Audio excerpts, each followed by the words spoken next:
என் பேர் லூர்து மேரி. பொன்மலை மலையடி வாரம் சகாய மாதாத்துறை பேர்.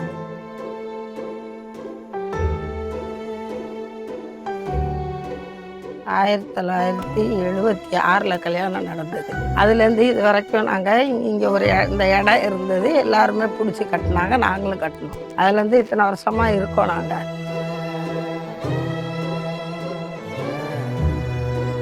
வீட்டுக்கு வந்துட்டா நாங்கள் எல்லோரும் ஜாலியாக இருப்போம். ஹெல்ப் பண்ணுவேன் எங்கள் அப்பாவுக்கு அம்மாக்கெல்லாம். நல்லா படிப்பேன். ஏன்னா ரொம்ப எங்கள் அப்பா கஷ்டப்பட்டு கட்டியிருக்காரு.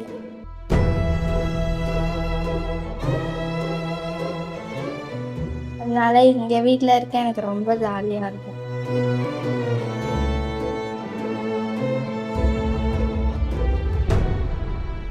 திடீர்னு ஜெயில்காரவங்க ஒரு அம்புக்குறி போட்டாங்க, இதுலேருந்து ஜெயில் இடம் அப்படின்னு. அப்படியே இங்கே எங்கள் வீடுன்னு இல்லை, இந்த ஒரு 10 வீட்டுக்கும் குறி போட்டு போயிட்டாங்க. ஏரியாவை பார்த்துட்டு மார்க் பண்ணிட்டு போயிருக்காங்க. மார்க் பண்ணக்கூடாது அப்படின்னு சொன்னாங்க. நாங்கள் எங்கள் வேலையை நாங்கள் பார்க்குறோம் அப்படின்ட்டு போயிட்டாங்க. மற்ற பக்கம்லாம் பற்றி பிரச்சனை இல்லை, இந்த லைனு தான் ஒரு 10 வீடு பாதிக்கப்பட்டிருந்துச்சு. இப்படி வந்தாலே பயமாக இருக்கும். வீடை பார்த்தாலே, எங்கள் வீடை பார்த்து எங்களுக்கே பயமாக இருக்கும். என்னடா இவ்வளோ கஷ்டப்பட்டு கட்டினமே, இது நிலைக்குமா? வீட்டுக்குள்ளே போய் படுத்தாலும் அந்த நினப்பு வரும். ஒரு மனுஷனுக்கு அடிப்படையானது எது வேணும்னா இருக்க இடம் இருக்கணும். அதுதான் மெயினானது. அதுவே நம்மளுக்கு இல்லைன்றப்போ அது வாழ்ந்தே பிரயோஜனம் இல்லாமல் ஆயிரும். என்னுடைய சேமிப்பு பூரா நான் இதில் தான் வச்சுருந்தேன்.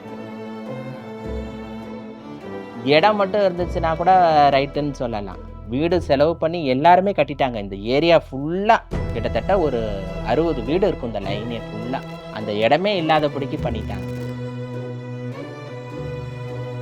நாங்கள் ஏடிஎம்கேல முழுமையாக இருந்திருக்கோம், கொஞ்சம் நஞ்ச உழைப்பு கிடையாது. 1980 ஆரம்பித்தது எங்கள் ஏடிஎம்கே வாழ்க்கை. ஒருத்தர் கூட நின்று என்ன ஏது, என்னம்மா என்ன விஷயம், இது நல்லதுக்கும் வந்ததில்லை, கெட்டதுக்கும் அவங்க வந்ததில்லை. பேருக்கு தான் நாங்களாக ஓடிட்டு இருந்திருக்கோம்னு நினைக்கிறேன். இப்போ வீட்டு பிரச்சனை வந்துச்சு, அப்பயாவது என்ன ஏது, ஏன் இப்படி ஆச்சு, என்ன இருக்குது, ஒரு வார்த்தை கூட யாரும் கேட்க கிடையாது. உடனே நாங்கள் கவுன்சிலர்கிட்ட சொன்னோம். அவர் அன்பில் அவருக்கு சொல்லி, தர்மகிட்ட சொல்லி எல்லாம் உடனே வந்துட்டாங்க.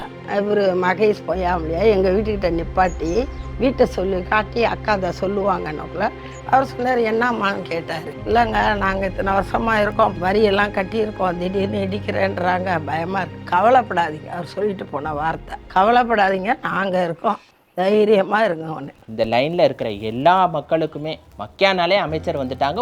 ஒரு வீடாக சந்திச்சுட்டு போனாங்க, குறைகளை கேட்டாங்க. இது வரைக்கும் வந்தார் அமைச்சர். உடனே எங்களுடைய கோரிக்கையை எடுத்து நான் உங்களுக்கு ஏற்பாடு பண்ணித்தரேன் அப்படின்னு சொல்லி மகேஷ் ஐயா அண்ணன் செஞ்சு கொடுத்தாங்க. எங்களுக்கு நின்று கேட்டுட்டு போனார் பாருங்க. மற்றவங்களாம் எப்படின்னா சரி சரி சரி சரின்ட்டு போயிட்டு இருப்பாங்க.